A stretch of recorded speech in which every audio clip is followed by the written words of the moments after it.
Hi, my name is Chaz. I go to the Miami Valley School in Dayton, Ohio, and I'm here today to talk about my experience in Buddhism class. So, so far my experience in Buddhism class has been pretty sweet.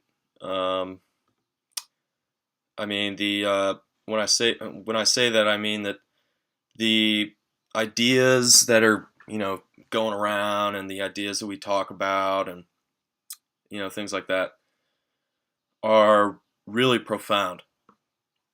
Um, and for instance, I went to kind of give you an idea.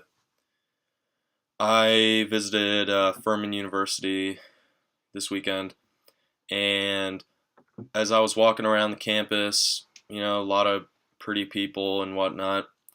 But and it's a really good school, but it just didn't seem like there was any kind of really profound thinking going on. It really didn't seem like the students there were doing any truly critical thinking. Um, it just seemed like they just went to class and did what their teacher told them to do and whatever and went home.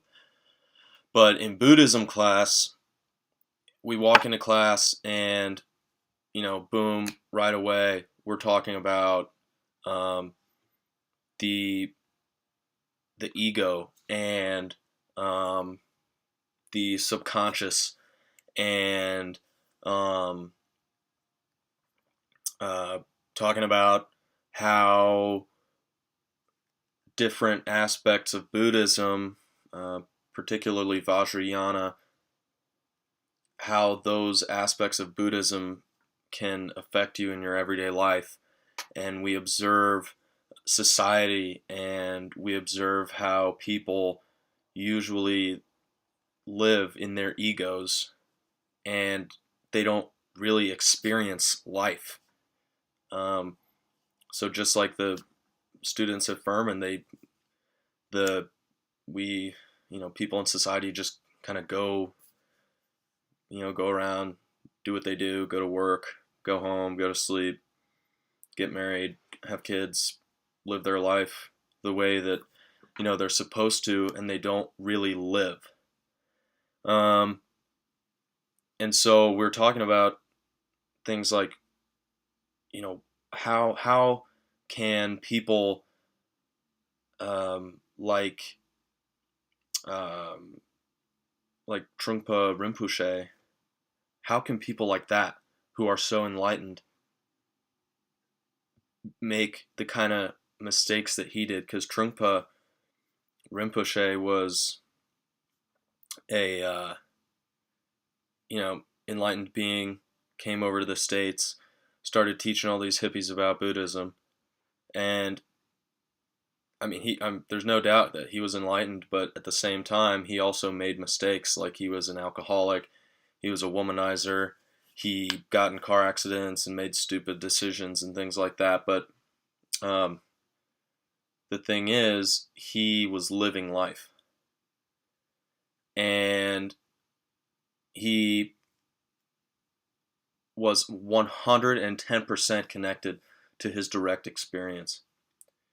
Um, being that, if he was eating, if he was sitting down and eating lunch or dinner or whatever, he was eating, and he would be, he could really, I don't. It's hard to explain. Um, for instance, say I'm just regular kid living life, um, and I go to um, okay, perfect example.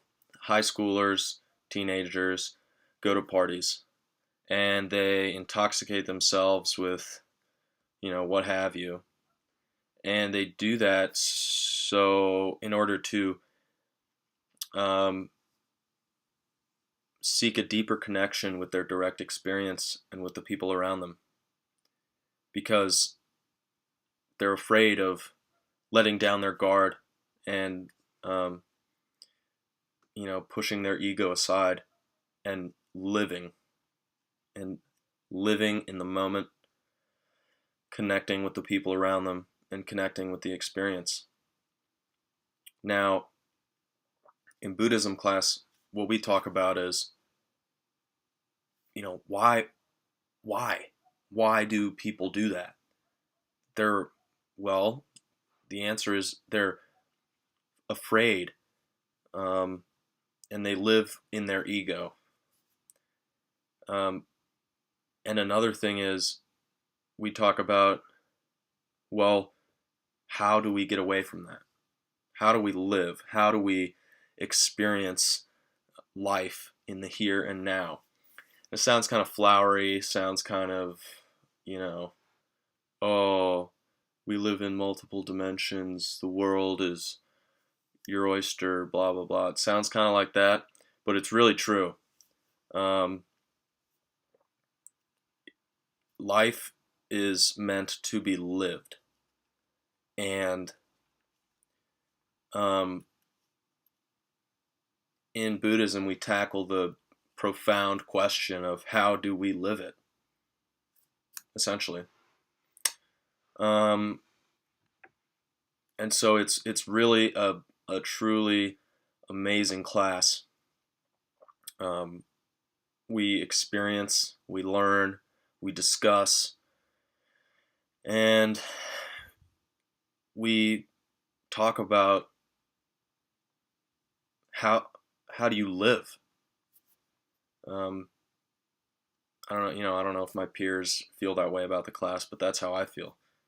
I feel like I go in there and I'm figuring out how to live, truly live and experience and feel, beyond, beyond the point. Like we're learning how to do all that stuff in the realest of ways. So yeah. Yeah, that's what I think about Buddhism class, and that's my experience, and those are my thoughts. So, thanks.